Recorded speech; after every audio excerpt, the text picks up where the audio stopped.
Hello everyone. तो कैसे हैं आप सब लोग। आई होप कि सब लोग अच्छे होंगे और अच्छे से अपनी प्रिपरेशन को कर रहे होंगे।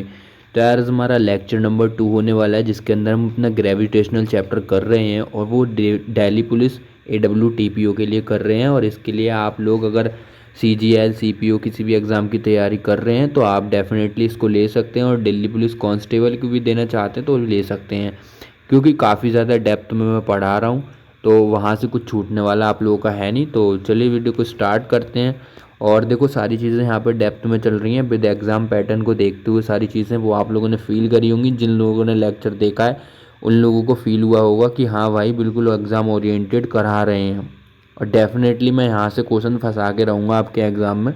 ठीक है, ज़्यादा नहीं बोलते, वो टाइम आने पे बताऊँगा। तो चलो स्टार्ट करते हैं वीडियो को। तो आज हमारा टॉपिक होने वाला है what is acceleration due to gravity. तो इसके बारे में बात करने वाले हैं। तो क्या होता है ये एक्सीलरेशन ड्यू टू ग्रेविटी, इसके बारे में बात करेंगे। तो यार पहले इसकी डेफिनेशन देखते हैं। First of all we can see the definition. When an object falls towards the earth, ठीक है, its speed up every second due to earth gravity. This increase in speed is called the acceleration due to gravity. देखो इस definition का मतलब समझो। जब कोई भी ऑब्जेक्ट जो है अर्थ की तरफ फॉल होता है, जब कोई भी ऑब्जेक्ट क्या होता है अर्थ की तरफ गिरता है, जैसे कि ये हमारी अर्थ है, अर्थ की तरफ कोई भी ऑब्जेक्ट गिर रहा है, ठीक है, ये पत्थर गिरता हुआ आ रहा है अर्थ की तरफ। तो जब ये पत्थर अर्थ की तरफ गिरता हुआ आ रहा है तो इसकी क्या है, स्पीड बढ़ती जाएगी। जैसे जैसे ये अर्थ के करीब आता जाएगा उसकी स्पीड बढ़ती जाएगी, ठीक है, तेज़ी से गिरेगा, क्योंकि कोई भी चीज़ ऊपर से आ रही है जब गिरना स्टार्ट करेगी तो पहले स्लो रहेगी और जैसे जैसे अर्थ की तरफ आएगी उसकी स्पीड बढ़ती चली जाएगी। तो यही दे रखा है, speed up every second due on earth gravity. Earth की ग्रेविटी की वजह से जो स्पीड बढ़ती है। तो कहने का मतलब ये है एक्सीलरेशन ड्यू टू ग्रेविटी वो होता है कि कोई भी ऑब्जेक्ट जब अर्थ की तरफ गिरता है, फॉल होता है, तो उसकी क्या है, स्पीड बढ़ती चली जाती है सेकंड बाय सेकंड। तो मतलब कोई भी ऑब्जेक्ट जैसे ऊपर से गिरना स्टार्ट करेगा तो पहले उसकी स्पीड कम होगी और जैसे जैसे वो गिरता जाएगा उसकी स्पीड क्या है, वैसे वैसे बढ़ती चली जाएगी। तो एक्सीलरेशन ड्यू टू ग्रेविटी वही होता है कि जिसका एक्सीलरेशन बढ़ता जाता है ग्रेविटी की वजह से अर्थ की तरफ गिरने में, तो उसे हम एक्सीलरेशन ड्यू टू ग्रेविटी बोलते हैं। सिंपल वर्ड्स में कहूँ कि अर्थ की तरफ कोई भी अगर ऑब्जेक्ट गिर रहा है, स्टोन या कोई बॉल वगैरह कुछ भी गिर रही है अर्थ की तरफ, तो उसकी स्पीड बढ़ती चली जाएगी टाइम के साथ में, सेकंड मिनट में टाइम में एकदम से बढ़ती जाएगी। जैसे गिरता जाएगा वैसे ही उसकी स्पीड बढ़ती चली जाएगी। ठीक है, क्लियर, डेफिनेशन समझ में आ गई होगी। अब इसको समझते हैं प्रैक्टिकली। तो देखते हैं यार इसके अंदर कहने का मतलब कि ये है कि क्या हो गया इस पे, एक मिनट, है ना। तो the value of acceleration due to gravity, acceleration due to gravity काम कैसे करता है, ठीक है, बिल्कुल प्रैक्टिकली समझाऊंगा। देखो every second the speed of falling object increase by 9.8 metre per second. देखो आपकी जो अर्थ जी का मान होता है एक्सीलरेशन ड्यू टू ग्रेविटी, वो उसका कितनी होती है, वैल्यू कितनी होती है, 9.8 मीटर पर सेकंड। अब आपको ये चीज़ समझ में नहीं आई होगी आज तक कि 9.8 मीटर पर सेकंड ये होता क्या है। ग्रेविटेशनल जो छोटा जी होता है, मतलब स्मॉल जी इसको बोलते हैं, ड्यू टू ग्रेविटी एक्सीलरेशन। तो ये होता क्या है एग्जैक्टली, इसकी 9.8 होती किस लिए, इसके किस काम के लिए आती है, ठीक है। तो वही मैं समझाना आप लोगों को चाह रहा हूँ कि देखिए कि every second the speed of falling object increase by 9.8 metre per second. तो ये क्या होती है, एक्सीलरेशन ड्यू टू ग्रेविटी की 9.8 जो वैल्यू होती है, एक तरीके से ये वैल्यू होती है, स्पीड की वैल्यू होती है। जैसे जैसे ये मतलब एक स्पीड होती है, जैसे जैसे कोई भी हमारा ऑब्जेक्ट नीचे गिरता जाएगा अर्थ की साइड में, जब तक कोई भी ऑब्जेक्ट गिरता जाएगा तो ये हर सेकंड 9.8 बढ़ती जाएगी। क्या बढ़ती जाएगी, स्पीड 9.8। स्टार्टिंग में क्या रहेगी, जीरो रहेगी, 9.8 होगी, फिर उसके बाद में इसका डबल करेंगे तो उसके बाद में कितनी हो जाएगी, इसके बाद में 19.6 मीटर पर सेकंड हो जाएगी। तो ये इस तरीके से बढ़ती है। तो हमने इसका जो मान ले रखा है एक्सीलरेशन ड्यू टू ग्रेविटी का 9.8 इसलिए ही ले रखा है। ये किस काम में आता है, ये इस काम में आता है कि कोई भी ऑब्जेक्ट जब फॉल कर रहा होता है तो एवरी सेकंड जो उसकी स्पीड बढ़ती है वो कितनी स्पीड बढ़ती है, 9.8। तो हर सेकंड में जो उसकी स्पीड बढ़ती चली जाती है वो 9.8 उसकी स्पीड बढ़ती चली जाती है, ठीक है। ये चीज़ समझ गए होगे आप लोग। तो इसमें आप देख सकते हो, देखो एट 0 सेकंड पे आपकी स्पीड 0 होगी। कोई भी ऑब्जेक्ट अगर गिरना स्टार्ट करेगा तो यहाँ पे स्पीड कितनी है 0, क्योंकि रुका हुआ है। अब ये गिरना स्टार्ट करेगा तो आफ्टर 1 सेकंड, 1 सेकंड के बाद में वो इतना गिरेगा, 9.8 गिरेगा, नहीं गिरेगा। 2 सेकंड के बाद में इसका डबल हो जाएगा, इतना गिरेगा। 3 सेकंड के बाद में इतना, एंड सो ऑन। इसकी स्पीड क्या है, बढ़ती चली जाएगी जब तक ये यहाँ पे आके गिर नहीं जाता है। ठीक है, तो एक्सीलेशन ड्यू टू ग्रेविटी समझ गए। एक्सीलेशन ड्यू टू ग्रेविटी वो होता है कि कोई भी ऑब्जेक्ट जब गिरता है किसी भी, मतलब कोई भी ऑब्जेक्ट जब अर्थ की तरफ फॉल होता है तो जो उसकी स्पीड बढ़ती चली जाती है ना सेकंड बाय सेकंड, वही हमारा एक्सीलेशन ड्यू टू ग्रेविटी होता है। जो कि और बढ़ती कितनी है, वो 9.8 बढ़ती चली जाती है हर सेकंड में। ठीक है, अब देन उसके बाद हम बात करते हैं हम value of acceleration due to gravity. ठीक है, तो एक्सीलेशन ड्यू टू ग्रेविटी की जो वैल्यू है वो डिफरेंट होती हैं। जैसे कि हमारी ये अर्थ है, ठीक है, अर्थ में क्या है, यहाँ पे इसको क्या बोलते हैं हम, पोल बोलते हैं। क्या बोलते हैं, पोल। ठीक है, और हमारी इक्वेटर कौन सी होती है, ये हमारी इक्वेटर होती है। ठीक है, इक्वेटर कौन सी होती है, ये होती है। तो बात करते हैं, देखो पोल्स के अंदर, पोल्स पे क्या होती है हमारी एक्सीलेशन, मतलब जो ग्रेविटी होती है पोल्स पे हमारी 9.8 होती है अप्रॉक्सीमेटली। ठीक है, तो ये ज़्यादा होती है पोल्स पे, क्या होती है, ज़्यादा होती है। इक्वेटर पे क्या होती है हमारी, कम होती है। ग्रेविटी इक्वेटर पे क्या होती है, कम मिलेगी आपको। यहाँ इक्वेटर पे आपको क्या मिलेगी, देखो ये आप देख सकते हैं, यहाँ पे आपको कम मिलेगी, इक्वेटर पे आपको कम मिलेगी, और आपको पोल्स पे क्या मिलेगी, ज़्यादा मिलेगी। 9.83 और 9.78 आपको मिल जाएगी। एग्जैक्टली डेटा याद कर लेना, वैसे पूछ सकता है मगर इतना इम्पोर्टेंट नहीं है जो ये चीज़ इतनी बारीकी से पूछेगा। ठीक है, बाकी इतना बारीकी से इसलिए पढ़ा रहा हूँ क्योंकि काफ़ी बारीकी से आपके डेप्थ में क्वेश्चन पूछे गए हैं। That's why I am teaching you in detail. Okay, तो अब बात करते हैं हम, क्यों आ जाता है बार बार, एक सेकंड रुको यार। हाँ जी, तो बात करते हैं हम value of acceleration due to gravity, हमारा टॉपिक चल रहा है इसके अंदर। तो यार एक चीज़ बताओ, why is G is more at the poles. अच्छा, मैंने आप लोगों को बताया, तो हमारी जो यहाँ पे पोल्स पे ही क्यों है, ग्रेविटी पोल्स पे ही क्यों दे रखी है, 9.83 पोल्स पे ही क्यों दे रखी है, और यहाँ पे कम क्यों दे रखी है, क्या रीज़न है ऐसा जो हमारी ग्रेविटी मतलब ज़्यादा कम है। आप लोगों को पता है कि अर्थ तो हमारी गोल है, तो हमारी सेम होनी चाहिए, है ना। तो उसका ही रीज़न बताने जा रहा हूँ आप लोगों को। तो रीज़न है मेरे भाई, पहला है कि earth is not a perfect shape. हमारी अर्थ क्या लगता है आपको, गोल है, बिल्कुल नहीं है ना गोल। अपनी अर्थ जो है इस तरीके से इलिप्टिकल साइज में है थोड़ा सा। तो ये दे रखा है इट्स स्लाइटली फैटन्ड।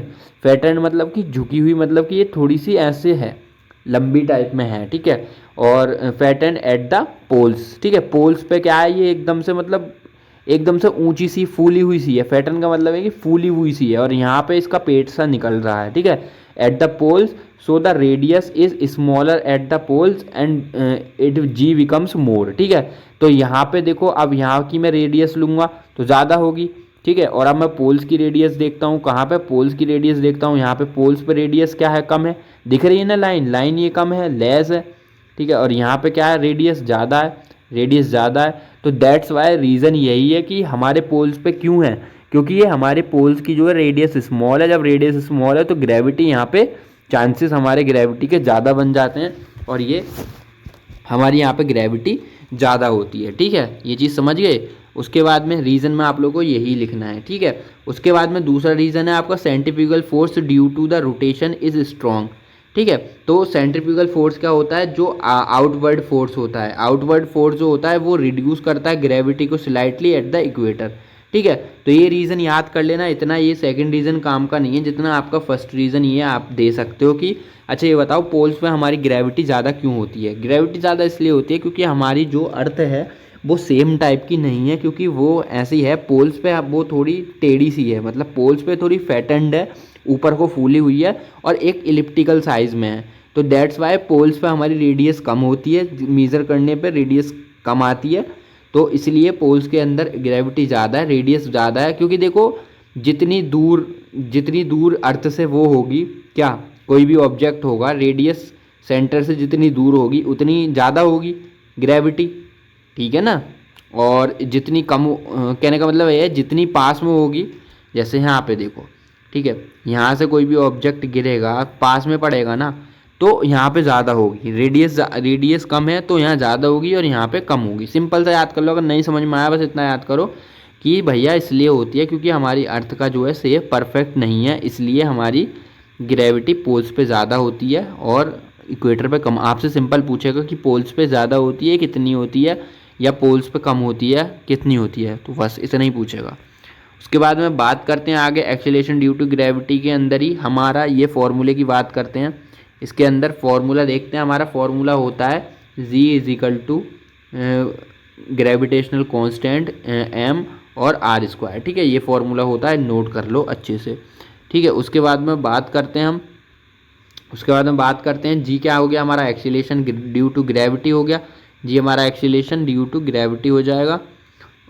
और उसके बाद में यूनिवर्सल ग्रेविटेशनल हो जाएगा हमारा कांस्टेंट, इसकी वैल्यू आपको याद कर लेनी है क्योंकि ये 3 क्वेश्चन पूछे गए हैं AWTPO के अंदर। मैंने कल भी आपको क्वेश्चन दिया था, होमवर्क में करते नहीं हो तो भाई क्वेश्चंस कराने छोड़ दूंगा मैं। ठीक है, किसी का कोई रिप्लाई नहीं आता, आप बहुत गंदे हो, इतना करने के लिए भी आप नहीं कर रहे। ठीक है, मास कितना होता है अर्थ का, मास ऑफ द अर्थ कितना होता है, वो इतना होता है 5.972, इसको याद कर लेना अच्छे से। ठीक है, रेडियस ऑफ द अर्थ की रेडियस कितनी होती है, वो इतनी होती है। तीनों चीज़ें बहुत इंपॉर्टेंट है, यहाँ से क्वेश्चन बन जाएगा, गारंटी लिख के दे रहा हूँ, इंपॉर्टेंट है, यहाँ से क्वेश्चन आपका बन जाएगा, तो याद कर लेना अच्छे से। ठीक है, तो आगे चलते हैं। उसके बाद में कुछ की पॉइंट्स को देखते हैं यार। कुछ की पॉइंट्स क्या, की पॉइंट्स ये हैं, देख एक्सीलरेशन ड्यू टू ग्रेविटी, पहला पॉइंट देखो आप लोग, येलो कलर चेंज कर देते हैं हम।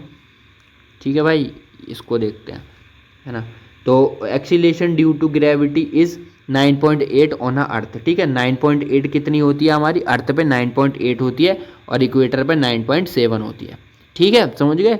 देन उसके बाद में बात करते हैं अब अगले पॉइंट की।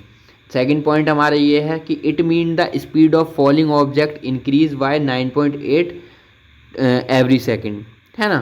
तो क्यों होती है इतनी 9.8 क्यों होती है, क्योंकि हमारी जो अर्थ है एक तो रेडियस कम है और दूसरी चीज़ ये है कि हमारी अर्थ पे यहाँ पे 9.8 इसलिए होती है क्योंकि 9.8 पर मीटर पर सेकंड से कोई भी ऑब्जेक्ट फॉल हो रहा होता है यहाँ पे। ठीक है, समझ गए। फिर उसके बाद में थर्ड हमारा पॉइंट होने वाला है, it is caused by the earth gravitational pull. ठीक है, तो gravitation acceleration due to gravity क्यों होता है, क्योंकि हमारी जो अर्थ है वो ग्रेविटेशनल पुल है, चीज़ों को खींचती है। हमारी अर्थ क्या है, अपनी तरफ चीज़ों को अट्रैक्ट करती है। That's why the gravitational acceleration due to gravity. Acceleration क्यों होता है ग्रेविटी पे, इसलिए ही होता है क्योंकि ग्रेविटी खींचती है तो वहाँ से स्पीड बढ़ती है 9.8 के हिसाब से, तो इस तरीके से एक्सीलरेशन होता है। ठीक है, समझ गए ना। देन उसके बाद में बात करते हैं इट इंडिपेंडेंट ऑफ मास, है ना। मास पे इंडिपेंडेंट क्यों होती है, क्योंकि a stone and a feather fall at the same time and same rate in vacuum. आप कोई भी एक स्टोन फेंको या कोई भी आप एक बड़ी सी बॉल फेंको, भाई आएंगी उसी स्पीड से, ये नहीं है कि ये कम स्पीड से आएगी ये ज़्यादा स्पीड से आएगी। ठीक है, ये 9.8 से ये आएगी नीचे, 9.8 से ये फॉल होगी। क्लियर बात, सारे पॉइंट क्लियर हो गए। एक बार और बता देता हूँ कि देखो क्या है, पहले पॉइंट के अंदर दे रखा है कि हमारी अर्थ की ग्रेविटी होती है 9.8। दूसरा पॉइंट ये है कि क्यों 9.8 लेते हैं, क्योंकि एक तो अर्थ का शेप हमारा वैसा है, दूसरी चीज़ ये 9.8 मीटर पर सेकंड से फॉल हो रही है, जो कि एक्सीलरेशन कर रही है 9.8 मीटर पर सेकंड से। तीसरा पॉइंट है it is cause by the अर्थ, हमारी जो अर्थ है वो ग्रेविटेशनल पुल है, ऑब्जेक्ट को खींचती है। चौथा पॉइंट हो गया रिगार्डिंग टू द अपना acceleration due to gravity, it independent of mass. कोई अगर मैं बड़ी चीज़ या पतली चीज़, छोटी पतली हल्की फेंकूंगा तो भाई उतनी ही स्पीड से चीज़ें नीचे आएंगी 9.8 के हिसाब से। ठीक है, आगे चलते हैं। अब बात करते हैं हम, हमारी जो ग्रेविटी होती है वो अर्थ के अबव सरफेस पे कितनी होती है, अर्थ और उस पर सरफेस वाला तो मैंने करा दिया था, तो अर्थ के सरफेस के ऊपर कितनी होती है और अर्थ के सरफेस के नीचे कितनी होती है, वो पिछली वीडियो में मैंने सरफेस पे करा दिया था। तो बात करते हैं यहाँ पे कि ये हमारा फॉर्मूला होने वाला है g h is equal to g R upon R plus h और आर स्क्वायर। ठीक है, मैं लिख देता हूँ जी एच हो गया और जी और आर, फिर है R plus h upon square. ठीक है, इसको नोट कर लेना अच्छे तरीके से, पॉज करके वीडियो को नोट कर लो अभी। देन उसके बाद में क्या हो जाएगा, जी एच क्या हो जाएगा, ग्रेविटी एट हाइट। ठीक है, आर क्या हो जाएगी मेरी, रेडियस हो जाएगी। एच क्या हो जाएगी, height above the earth surface. और जी क्या हो जाएगी, ग्रेविटी ऑन द सरफेस। तो भाई साहब ये अर्थ है मेरी। ठीक है, अब बात करता हूँ मैं अर्थ के सरफेस से ऊपर, हाइट एच हाइट पे। ठीक है, एच हाइट हो जाएगी। उसके बाद में ये मेरी क्या हो जाएगी, यहाँ है मेरा सेंटर।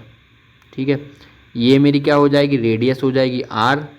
सही है, जी मेरा कितना हो जाएगा, 9.8 ऑन द सरफेस, सरफेस पे 9.8 ग्रेविटी।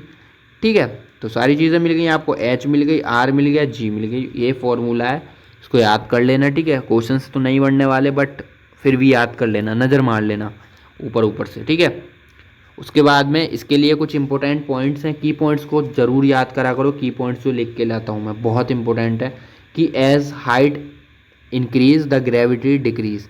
कभी भी हमारी अर्थ है ये, अर्थ से जब हम ऊपर जाएंगे हमारी हाइट बढ़ेगी तो हमारी ग्रेविटी क्या है यहाँ पे, कम होती चली जाएगी। क्योंकि देखो कोई भी ऑब्जेक्ट जब ऊपर जाएगा तो अर्थ का जो ग्रेविटेशनल फोर्स है, जो अर्थ अपनी तरफ खींचती है, वो कम होता चला जाएगा। और ये जैसे जैसे ऊपर बढ़ता चलाएगा उतनी ही कम होती चली जाएगी। जितनी हाइट पे हम अर्थ से बाहर निकलते जाएंगे उतनी वेलोसिटी कम होती चली जाएगी। एक टाइम पे जाके ये क्या हो जाएगी, ज़ीरो हो जाएगी। और फिर उसके बाद में ये स्केप कर जाएगी, स्केप वेलोसिटी के साथ में। ठीक है, तो यही रीज़न है कि हमारी क्या है कि जैसे जैसे हाइट बढ़ती है वैसे वैसे ग्रेविटी कम होती चली जाती है सरफेस से।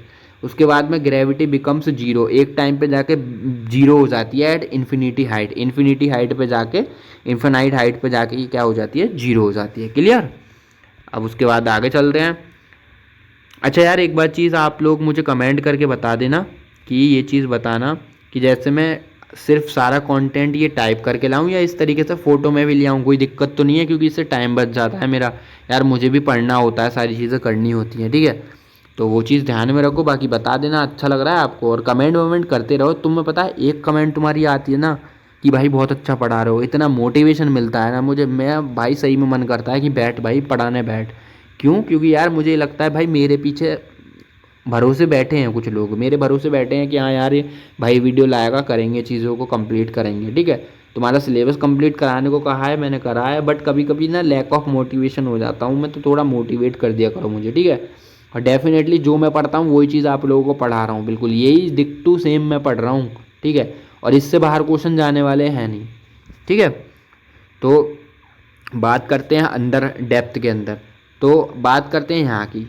तो हम जब रेडियस के अंदर जाएंगे, ठीक है, हाइट के अंदर, रेडियस के अंदर जब जाते हैं हम, तो इसके अंदर क्या होता है भाई साहब, इसके अंदर देखो, when we go underground the value of g decrease. G की वैल्यू क्या होती है, डिक्रीज हो जाती है। इसका ये फॉर्मूला आप लोगों का हो जाएगा। ठीक है, समझ गए। यहाँ पे जब हम अंदर आते हैं, अर्थ के अंदर आते हैं, तो हमारी ग्रेविटेशनल क्या हो जाती है, डिक्रीज हो जाती है। और जब अर्थ के बाहर ऊपर जाते हैं तो भी क्या हो जाती है, हमारी ये डिक्रीज हो जाती है। और जब हम अर्थ पर आते हैं ऊपर से नीचे को, तो ये हमारी क्या है, इंक्रीज हो जाती है। अर्थ के अंदर एंटर मारते ही ये क्या होने लगती है, ये डिक्रीज होने लगती है। क्लियर। सुनो, आंखें बंद करो। अर्थ के सरफेस पे खड़े हो, ऊपर जा रहे हो, ग्रेविटेशनल जी मतलब एक्सीलरेशन ड्यू टू ग्रेविटी कम होगी, गिरती जाएगी, डिक्रीज हो जाएगी। अर्थ के अंदर जा रहे हो डीपली, ग्रेविटेशनल जी कम कम होता चला जाएगा। ठीक है, ग्रेविटी।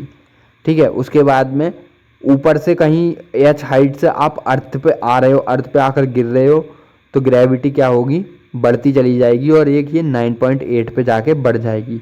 किस रेट से बढ़ती है, 9.8 से ग्रेविटी बढ़ती चली जाती है। ठीक है, उसके बाद हम बात करता हूँ मैं बिलो द अर्थ का ही है, इसके की पॉइंट्स बहुत ज़्यादा ज़रूरी हैं। ऐसे ही देखो, एज डेप्थ, जैसे कि डेप्थ डी में हम अंदर जाते हैं तो क्या होता है, डेप्थ डी में जब अंदर जाते हैं डेप्थ बढ़ती है ना। जैसे जैसे डेप्थ इंक्रीज होती है द ग्रेविटी डिक्रीज हो जाती है लीनियरली। ठीक है, फिर at the centre of the earth R D is equal to R, the gravity becomes zero. ठीक है, कहने का मतलब ये है, जैसे यहाँ से ग्रेविटी कम होती चली जाएगी नीचे आते पे, यहाँ आ गए पॉइंट पे।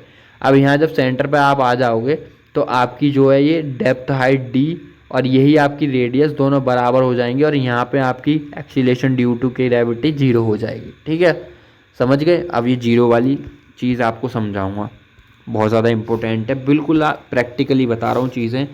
Y gravity is zero at the centre, centre पे ग्रेविटी जीरो क्यों होती है? देखो, ये हमारी अर्थ है, अर्थ के अंदर यहाँ पे कोई भी ऑब्जेक्ट यहाँ आ गया गिरता हुआ, ठीक है, कुछ इसका मास है, तो यहाँ पे क्या है, इसके अंदर ये दे रखा है कि इसके अंदर अब चारों तरफ से ग्रेविटी लगेगी, इधर को भी ग्रेविटी लग रही है, इधर भी ग्रेविटी लग रही है, इधर भी ग्रेविटी लगेगी और इधर भी ग्रेविटी लगेगी।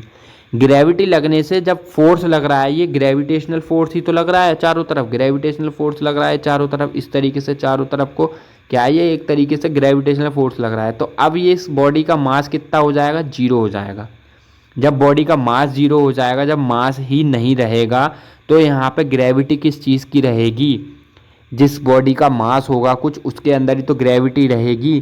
तो ये यहाँ पे क्या है, एक फॉल कर जाएगी। जब इसका मास नहीं रहेगा तो क्या हो जाएगी, यहाँ पे फॉल हो जाएगी, क्योंकि सारा जो फोर्स लग रहा है इसका इधर इधर इधर चारों तरफ को खींच लिया गया है, हर तरफ को खींच लिया गया है। तो इसके अंदर क्या हो जाएगी, आपकी ग्रेविटी जीरो हो जाएगी। ठीक है, तो इनसाइड द अर्थ आपकी ग्रेविटी जीरो हो जाती है सेंटर पे जाके। तो यही लिख रहा है, the gravity becomes zero because the pull from the all side equal and opposite effective mass acting on the zero. जो इफेक्टिव मास है वो क्या हो जाता है, जीरो। यही सेम कंडीशन आपकी स्पेरिकल सेल में रहेगी। कोई स्पेरिकल सेल या फिर कोई स्पेयर है, उसके अंदर भी आपकी जो बॉडी है कोई भी है, उसके अंदर जीरो हो जाता है। ठीक है, क्या होती है, ग्रेविटी जीरो हो जाती है।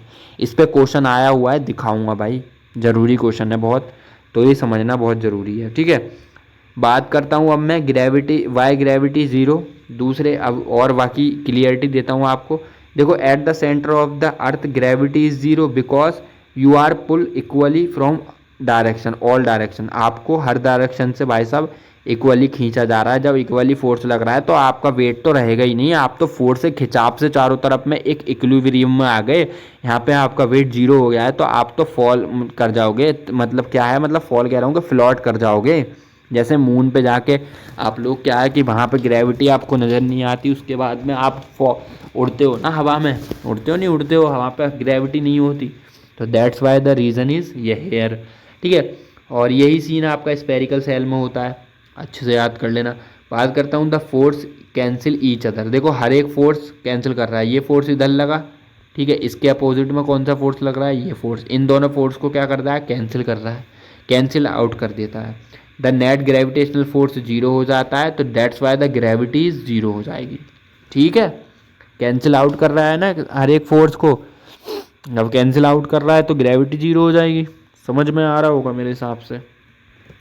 उसके बाद में ये वाला क्वेश्चन देखो आप, AWTPO में ही आया, सीधा आंसर की से लाया हूँ उठा के। देखो, what is the force of attraction due to hollow sphere shell uniform density on a point mass place inside. बताओ क्या होगा। इसके अंदर कहना चाह रहा है कि क्या फोर्स ऑफ अट्रैक्शन होगा एक होलो स्फीयर के अंदर। होलो स्फीयर है, एक खाली स्फीयर है गोल, उसके अंदर क्या होगा, hollow sphere of uniform density. Uniform density के बराबर मतलब है कि एक तरीके से यूनिफॉर्म मास, डेंसिटी मतलब समझ रहे हो, डेंसिटी एक तरीके से मास को रिप्रेजेंट कर रहा है। ठीक है, on a point mass place inside it. तो बताओ, less than the gravitational constant होगा, है जो उसका मतलब फोर्स ऑफ अट्रैक्शन है वो ग्रेविटेशनल से कम हो जाएगा, या फिर ग्रेविटेशनल से कांस्टेंट से ज़्यादा हो जाएगा। तो ये तो हमारे दो ऑप्शन होंगे नहीं, ग्रेविटेशनल कॉन्सेप्ट से क्या मतलब। ठीक है, या फिर इक्वल टू ग्रेविटेशनल कांस्टेंट हो जाएगा, इक्वल टू ग्रेविटेशनल के भी कांस्टेंट नहीं होगा, ये जीरो हो जाएगा। जीरो क्यों हो जाएगा, क्योंकि देखो, फोर्स ऑफ अट्रैक्शन कोई भी चीज़ है बिल्कुल अंदर इसके इनसाइड है। ठीक है, इनसाइड जब मैं रख देता हूँ तो ये अलग अलग फोर्स लग रहे हैं इस तरीके से, हर तरफ को फोर्स क्या करेंगे, खींचेंगे इस तरीके से। ठीक है, तो फोर्स ऑफ अट्रैक्शन क्या हो जाएगा, इसके अंदर जीरो हो जाएगा, क्योंकि हर एक फोर्स क्या है, इसको कैंसिल आउट कर देगा। तो फोर्स ही नहीं रहने वाला, तो ग्रेविटेशनल फोर्स कहाँ से आएगा। इस फोर्स ने इसको कैंसिल कर दिया, इसने इसको कैंसिल कर दिया, इसने इसको कैंसिल कर दिया, तो फोर्स तो जीरो हो जाएगा, नेट फोर्स जीरो हो जाएगा, तो अंदर फोर्स रहेगा ही नहीं, तो ग्रेविटेशनल फोर्स नहीं रहेगा। Gravitational acceleration due to gravity भाई साहब जीरो हो जाएगा। ठीक है, तो ये तो वैसे भी लैमिनेट हो जाता। ग्रेविटेशनल कांस्टेंट क्या है, ग्रेविटेशनल कांस्टेंट तो हर जगह कांस्टेंट ही रहता है, वो बढ़ता घटता थोड़ी है, तो उससे तो कोई मैटर ही नहीं है ना, तो जीरो हो जाएगा। ठीक है, तो ये क्वेश्चन आपके AWTP में पूछा गया था। देन उसके बाद में बात करता हूँ अब मैं ग्रेविटेशनल पोटेंशियल एनर्जी। आपका दूसरा टॉपिक स्टार्ट हो रहा है। इसके अंदर ग्रेविटेशनल पोटेंशियल एनर्जी होती है, जो कि मैंने आपको पिछले चैप्टर में पढ़ा दिया एनर्जी में, बट स्टार्ट कर रहे हैं फिर। It is the stored energy an object has because it height an earth gravity. ठीक है, ग्रेविटेशनल एनर्जी जो है वो स्टोर्ड होती है किस वजह से, हाइट और अर्थ की वजह से। ठीक है, क्यों, क्योंकि अर्थ है, अर्थ पे से मैंने कोई चीज़ फेंकी ऊपर को लिफ्ट करता हूँ तो क्या होगा यहाँ पे क्या है, ये एनर्जी पोटेंशियल एनर्जी स्टोर्ड हो जाएगी। कोई भी चीज़ मैं ऊपर को फेंक रहा हूँ तो यहाँ पे एनर्जी क्या हो रही है, स्टोर्ड हो जाएगी। ठीक है, समझ गए। और जितनी तेज़ मैं इसको फेंकूंगा, जितनी तेज़ इसको पुल करूँगा ऊपर को फेंकूंगा ना, तो उतनी तेज़ ही उतनी ज़्यादा आपकी यहाँ पे क्या हो जाएगी, एनर्जी स्टोर्ड हो जाएगी। ठीक है, तो यही ये पॉइंट लिखा हुआ है कि देखो if an object is lifted up, मतलब कि कोई भी ऑब्जेक्ट अर्थ से मैं ऊपर फेंक रहा हूँ, it gain the gravitational potential energy, यहाँ पे अब पोटेंशियल एनर्जी हाई होगी, ऊपर फेंक दूंगा तो। ठीक है, फिर the higher you lift it, जितनी तेज़ आप फेंकोगे उतनी ज़्यादा ग्रेविटेशनल एनर्जी होगी। एक कॉन्सेप्ट आपको मैंने समझाया था कभी भी कि मैं इस स्प्रिंग को खींचता हूँ, स्ट्रेच करता हूँ, तो इसके अंदर ग्रेविटेशनल पोटेंशियल एनर्जी आ जाती है, छोड़ देता हूँ तो ख़त्म हो जाती है। ठीक है, तो इस तरीके से ये है कि एक हाइट पे किसी को हम पुल करते हैं या फिर हम ऊपर की तरफ फेंकते हैं तो वहाँ पे ग्रेविटेशनल एनर्जी आ जाती है, पोटेंशियल एनर्जी। ठीक है, इसकी यूनिट क्या होती है भैया, जूल होती है, याद कर लेना अच्छे तरीके से। ठीक है, उसके बाद में एग्जाम्पल देखो, लिफ्टिंग अ ब्रिक, ब्रिक मतलब ईट to the top of the building. ठीक है, टॉप ऑफ अ बिल्डिंग, तो जब मैं बिल्डिंग है, कोई बिल्डिंग पे से मैं कोई ईंट फेंकूंगा नीचे को। ठीक है, ये नीचे फेंकूँ तो यहाँ पे पोटेंशियल एनर्जी कितनी होगी, होगी नहीं ज़्यादा। तो यही कहना चाह रहा है, lifting a brick top of the building, तो पोटेंशियल एनर्जी इज मोर, यहाँ पोटेंशियल एनर्जी ज़्यादा होगी। फिर है आई स्टोन ऑन द ग्राउंड, कोई भी स्टोन नीचे पत्थर पड़ा हुआ है तो यहाँ पे पोटेंशियल एनर्जी क्या होगी, जीरो। जैसे ही ईंट नीचे आके गिर जाएगी तो पोटेंशियल एनर्जी क्या हो जाएगी, जीरो हो जाएगी। ठीक है, उसके बाद है next example, a water tank on a roof और हैज़ अ हाई, जैसे ये पानी का टैंक रखा हुआ है। ठीक है, पानी का टैंक, ये तुम्हारा पाइप लग के आ रहा है, तो जितनी ऊंचाई पे ये आपका टैंक होगा तो यहाँ ग्रेविटेशनल पोटेंशियल एनर्जी ज़्यादा होगी, तो हाई प्रेशर से आपका पानी नीचे आ जाएगा। तीनों एग्जाम्पल क्लियर। अब उसके बाद में देखता हूँ मैं फॉर्मूले को, फॉर्मूला होगा ग्रेविटेशनल पोटेंशियल एनर्जी का mgh, असली मसाले सच सच। ठीक है, तो ये होगा ग्रेविटेशनल पोटेंशियल एनर्जी का फॉर्मूला, नोट कर लेना। ठीक है, इसके अंदर आपका जो है मास ऑफ द ऑब्जेक्ट हो जाएगा, ग्रेविटेशनल 9.8 हो जाएगी, हाइट हो जाएगी। ठीक है, अबव द ग्राउंड, समझ गए। अब इसके अंदर क्या है, व्हाट इज, इसके अंदर आपको कुछ पॉइंट्स मिलेंगे। When the object falls down, कभी भी जब ऑब्जेक्ट को जैसे फॉल करते हो, नीचे की तरफ गिराते हो इस ऑब्जेक्ट को, सही है, तो the gravitational potential energy get converted into the kinetic energy. जैसे जैसे पोटेंशियल एनर्जी को हम यहाँ से कोई ऑब्जेक्ट गिराएं तो पोटेंशियल एनर्जी कम होती चली जाएगी और काइनेटिक एनर्जी में कन्वर्ट हो जाएगा। यहाँ पे रास्ते में क्या होगी, ये काइनेटिक एनर्जी। सही है, तो जब कोई भी वस्तु, मतलब कोई भी ऑब्जेक्ट मोशन करता है, मोशन के साथ गिरता है, तो वहाँ पे क्या होती है, काइनेटिक एनर्जी, पोटेंशियल एनर्जी कम होती जाती है और काइनेटिक एनर्जी बढ़ती जा रही है। एट द ग्राउंड क्या होगा, पोटेंशियल एनर्जी जो है, ग्रेविटेशन पोटेंशियल एनर्जी जीरो हो जाएगी, काइनेटिक एनर्जी मैक्सिमम हो जाएगी नीचे आने के बाद में। सिंपल सी बात है, कोई भी चीज़ मैं ऊपर से फेंक रहा हूँ तो यहाँ पर पोटेंशियल एनर्जी मैक्सिमम होगी, जैसे जैसे नीचे गिराऊंगा कम होती चली जाएगी, और ये क्या होगा, साथ ही में ये काइनेटिक एनर्जी में कन्वर्ट हो जाएगी। जब ये चीज़ यहाँ गिर जाएगी आके तो ये काइनेटिक एनर्जी में कन्वर्ट हो जाएगी और ये काइनेटिक एनर्जी मैक्सिमम हो जाएगी, पोटेंशियल एनर्जी जीरो हो जाएगी। आई होप कि सब चीज़ें समझ में आ गई होंगी। लेक्चर ख़त्म, टेंशन मत लो। अब इसके बाद में एक लेक्चर और लाऊंगा, मैक्स टू मैक्स आया तो एक और 2 लेक्चर और होंगे, 4 लेक्चर में ग्रेविटेशनल चैप्टर ख़त्म, नहीं तो एक में ही ख़त्म करूँगा। कोशिश जल्दी से सिलेबस कंप्लीट करेंगे, मेहनत करते रहो और अपने ऊपर भरोसा रखो। मम्मी पापा का सपना पूरा करना है भाई, और वीडियो को शेयर करो और मेरा भी सपना पूरा कराओ। आपके लिए इतनी मेहनत कर रहा हूँ तो वीडियो शेयर करने का फ़र्ज़ बनता है। कमेंट करो, लाइक करो, और कोई भी डाउट है तो मुझसे पूछ सकते हैं। और अगर आपको PDF वगैरह चाहिए तो टेलीग्राम चैनल को ज्वाइन कर लेना जाके, और वहाँ पे मैं डेली टारगेट भी चला रहा हूँ CGL के लिए लास्ट 45 दिन के लिए। तो अच्छे से चीज़ों को कर लेना, इनको रिवाइज करते रहना टाइम टू टाइम। क्लास नहीं आती तो रिवीजन कर लिया करो, ठीक है। तो आज ज़्यादा क्वेश्चंस नहीं लेकर आया था, कल को क्वेश्चन लेकर आऊँगा, ठीक है। तो मिलते हैं नेक्स्ट वीडियो में, थैंक यू।